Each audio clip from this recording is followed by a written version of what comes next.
Okay, it's magical to be back here for year 2 of the Fest. I was here last year and knew no one, and this year I'm super connected. It's also amazing to be in the room with some champions. Do the champions in the room want to stand up so everyone can see them? Okay, the champions are feeling shy. That's all right. Maybe we can get them to stand at the end.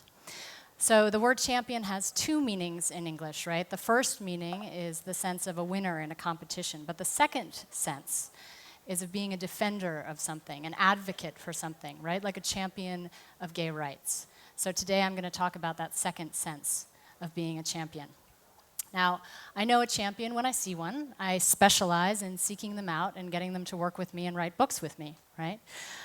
Here are some of the ones that I've worked with. They are people like this, people who are using their gifts for social benefit. Their gifts might be their eloquence, or maybe their presence, or their beauty. Their gifts might be their learnedness, their charisma, or maybe their access to resources or social capital, or maybe a combination of all of these things.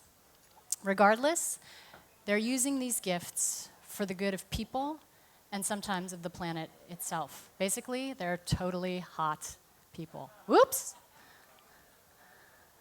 So for example, Van is a champion. He's championing a world in which there are no throwaway people. There are no throwaway resources or places on the planet either, but importantly for Van, there are no throwaway people. iGen is championing a new era of caring in which the work traditionally done by women, such as bearing children, raising children, preparing food, caring for the sick and the old, is actually valued and rewarded. And Annie, whom many of you know from the story of Stuff, is championing a world in which we value relationships and time more than stuff or money. So all of these folks are the source of the expertise I'm sharing as I talk to you today about why we need champions and how to be an effective champion. So what do they all have in common, aside from the fact that they're all extraordinarily good looking? All of them are working on building a positive alternative to the status quo. They're not fighting against, they're building something up. And although they're all highly strategic, pretty brilliant people, they never try to sound smart, right? They use small words, they speak from their hearts, they're authentic and vulnerable. They really believe that they can learn something from everyone, and so they're really deep listeners, too. And because of this ability to connect, they're constantly inspiring more people to join them in building the more beautiful world that our hearts know is possible. But in addition to achieving this one-on-one, this depth of connection, they're also achieving breadth of connection, which is why I have all these numbers up here. They're regularly speaking to, engaging with, and impacting the lives of tens of thousands, hundreds of thousands, sometimes even millions of people. In other words, size does matter. Now, small is beautiful, and local is beautiful.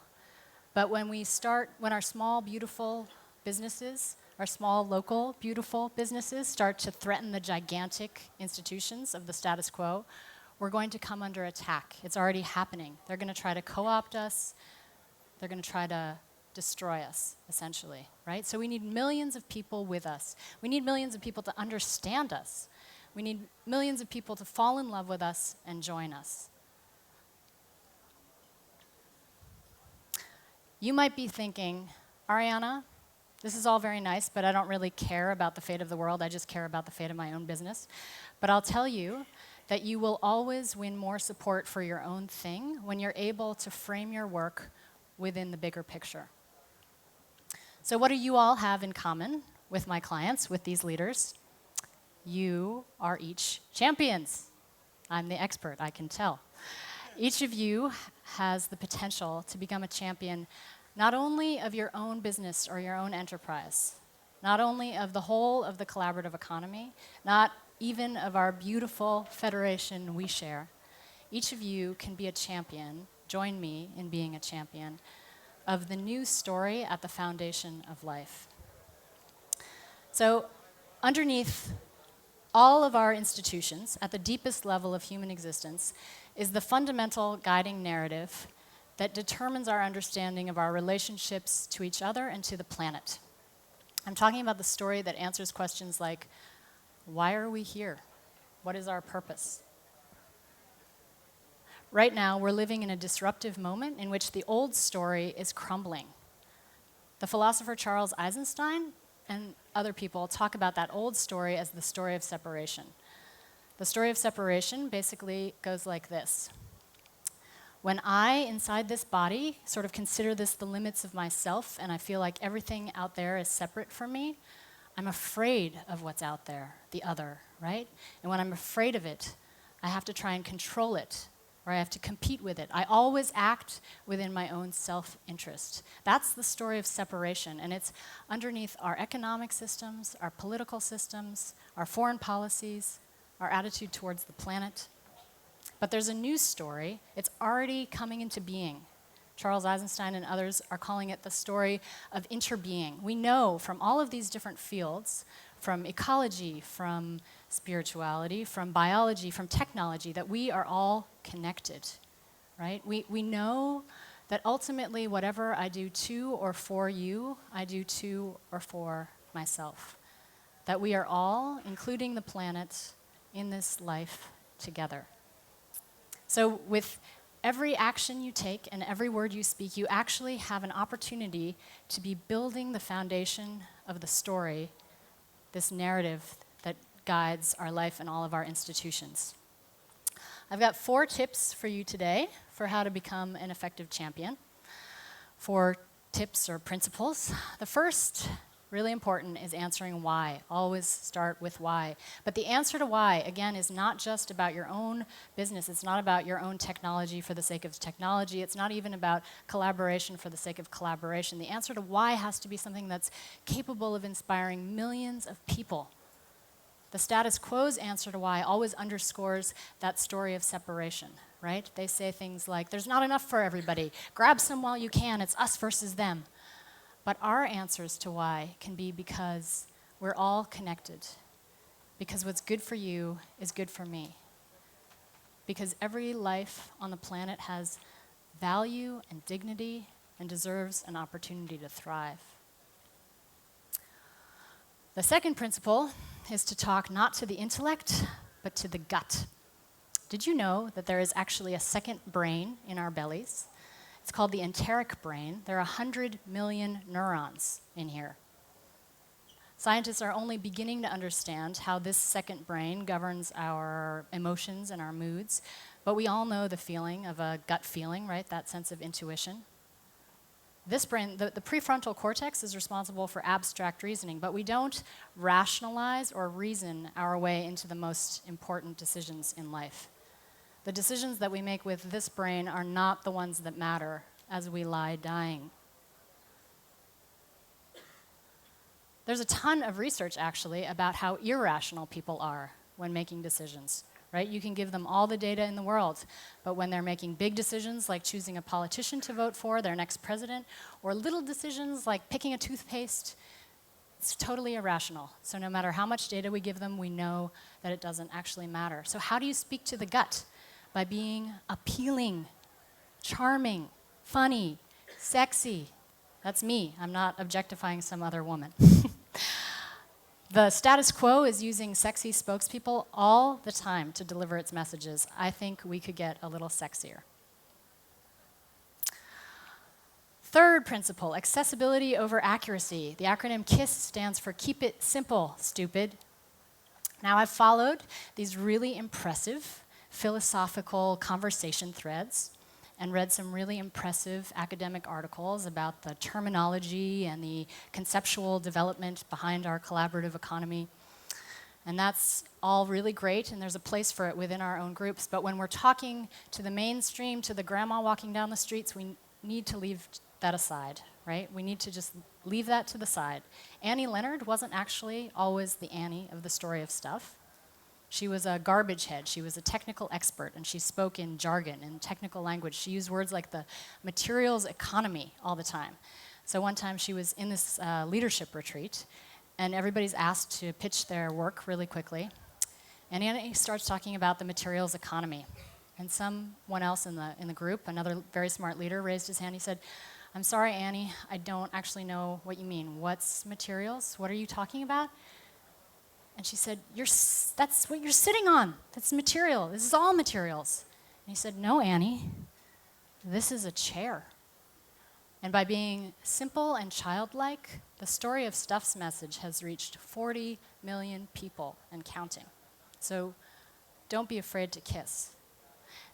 It's fascinating when you look over history how some of the simplest slogans, 3, maybe 4 syllables, have influenced not only the course of an election, but sometimes the course of a culture or a society for decades or centuries to come.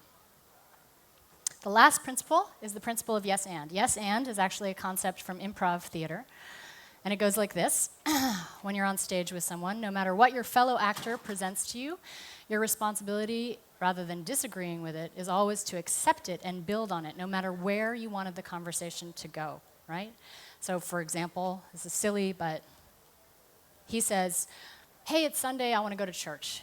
And you say, "Yeah, and then let's take some ecstasy and go dancing." And he says, "Yes, and then let's drink some organic tea." And you say, "Yeah, and then we can have some nice French champagne." So you get the idea. Most of us say no a lot. And no is important. When time is limited, we have to prioritize. But in relationship building, yes and is incredibly powerful. It's a softening mechanism. It allows us to build something together. I want to tell you a quick story about iGen and the power of yes and, metaphorically. iGen spent what would ultimately become a six-year process, a six-year campaign, trying to get the lawmakers in the state of New York to pass a law to protect the domestic workers in the state. Domestic workers are that nearly invisible workforce of housekeepers and nannies and caregivers for the sick and the elderly. They're not protected under the labor laws in the United States. She went and met with lawmakers for years, and she wasn't making any progress. So she realized she needed to reach out to new allies, yes and. So she reached out to immigrants' rights groups, she reached out to women's rights groups, and then she had an idea. She thought, I've got to reach out to the employers of the domestic workers. Now, from the perspective of labor organizing, this is a huge breakthrough, right? Because in labor organizing, it's always us versus them. It's always the employers versus the employees. The employees are trying to pressure or shame the employers into improving the working conditions. But in this scenario, in the world of domestic work, the relationships are very intimate, right? Sometimes they even live together. So it made sense to talk about what their common interests were. And who were the employers of these domestic workers? They were these high-power executives, media executives in New York City, lawyers, etc. And when she won them for the campaign, the law passed. They won after 6 years. Before I go, I want to talk about an obstacle that might come up when you think about using these principles, especially the principle of kiss and yes and that's the fear of sounding stupid or the fear of sounding naive. Now, when I'm afraid of sounding stupid or naive, that's my ego. That's based on a need to prove myself. That's based on competition. That's based on the story of separation. The other night, in fact, another word for ego is actually the separate sense of self, which is a delusion. The other night I was in Berlin listening to the philosopher Charles Eisenstein speak, and at one point he said, "I may be naive, but," and he went on to profess his beliefs, and I realized in that moment that all the people I have worked with and many leaders that I've studied have been naive. Children are naive, right? Children inherently understand the story of interbeing until we send them to school and we beat it out of them and we indoctrinate them with a story of separation. Being naive is a great precious source of power, so don't be afraid. All our words and all of our actions have the potential to be building this new story at the foundation of life. So let's try this again. Would the champions in the room please stand up?